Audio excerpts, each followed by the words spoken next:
प्रभु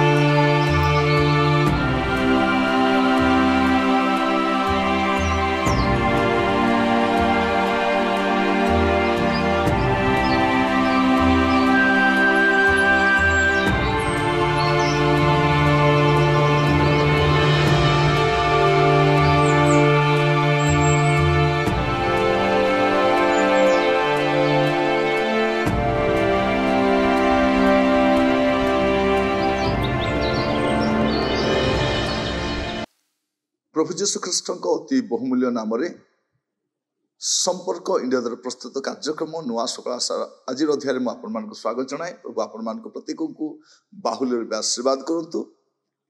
आज आम जो प्रसंग में प्रभु वाक्य आलोचना करबा आलोच्य प्रसंग होछि आपण भय मुक्त कि।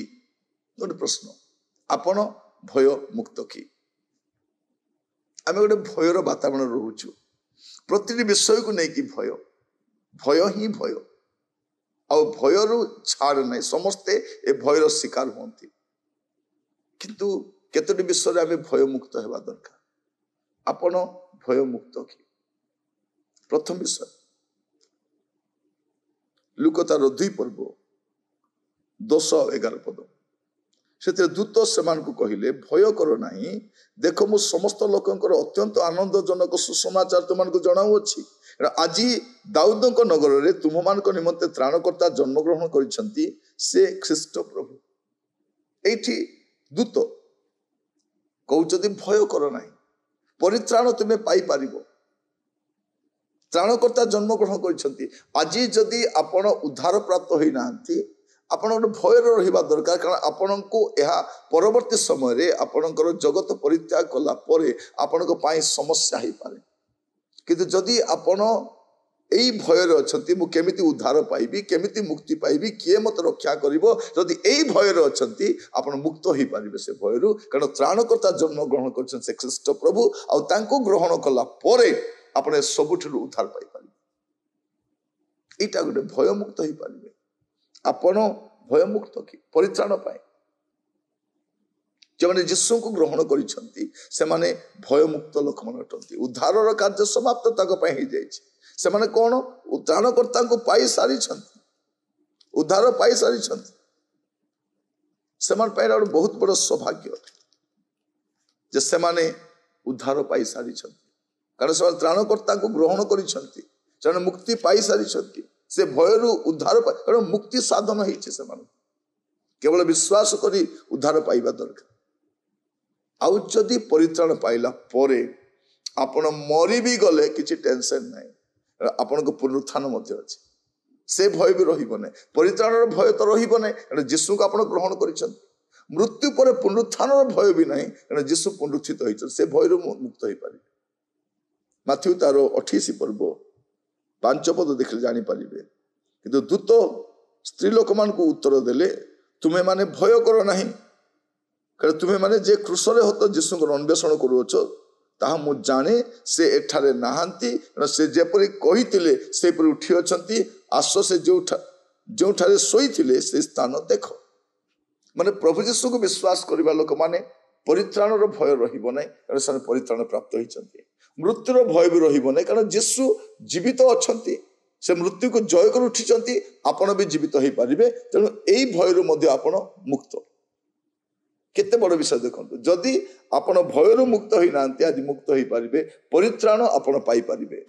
यीशु को परित्राण अछि।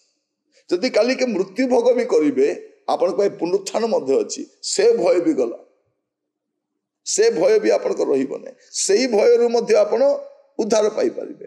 प्रकाशित वाक्य प्रथम अध्याय तार 18 पद लिखा अछि, भय कर नाही।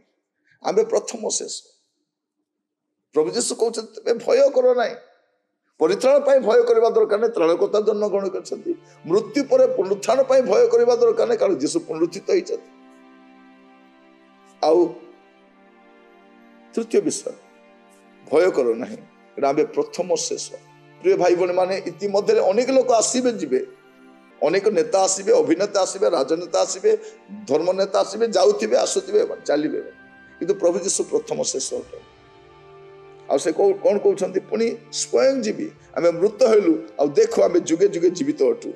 गोटे आम हस्तरे मृत्यु पाताल कंची अच्छी, से जुगे जुगे जीवित अटंती। जदि आपणकर प्रभु जहाँ को आप त्राणकर्ता भाव ग्रहण करिसेंती, जे परित्राण सत्य दियंती, तांको ग्रहण करिसेंती, भय कहीं? मृत्यु आसिले मध्य पुनरुत्थान अच्छी, जीशु पुनरुत्थित अटंती। आपण भी पुनरुत्थित हेबे, मला परे आपण उठिबे। आ कौन लेखा रही जे से जुगे जुगे जीवित अटंती। यदि ए प्रकार प्रभु आपण रहिबा समय आपण को की भय, आपण कहीं भय करुछन? प्रिय भाई भणी माने मु आपण कहिबा पई चाहे आज गोटे सुजोग अछि, आपण मध्य भयरु मुक्त होई पारिबे। प्रभु आपण आशीर्वाद करंतु। प्रार्थना करिबा। अनुग्रहकारी पिता परमेश्वर आपन को धन्यवाद दूची।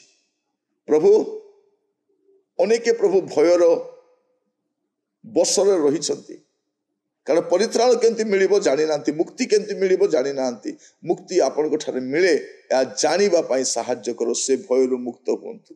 मृत्यु परे पुनरुत्थान भय मध्य दूर हो प्रभु, कारण यीशु पुनरुत्थित, से पुनरुत्थित हेबे। आ प्रभु यीशु जे को अक्ष आदि पुणी अंत, प्रथम शेष, या जानी प्रभु स्थिर रहिबा पे सहाय्य करो।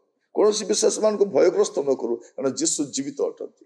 प्रत्येक को आपण हस्त रखी प्रार्थनाटी मोर प्राणर प्रिय यीशु को नाम रे मांगिली, आमेन आमेन। प्रभु आपण मान को प्रत्येक को बाहुल्य रूपे आशीर्वाद करंतु। नमस्कार।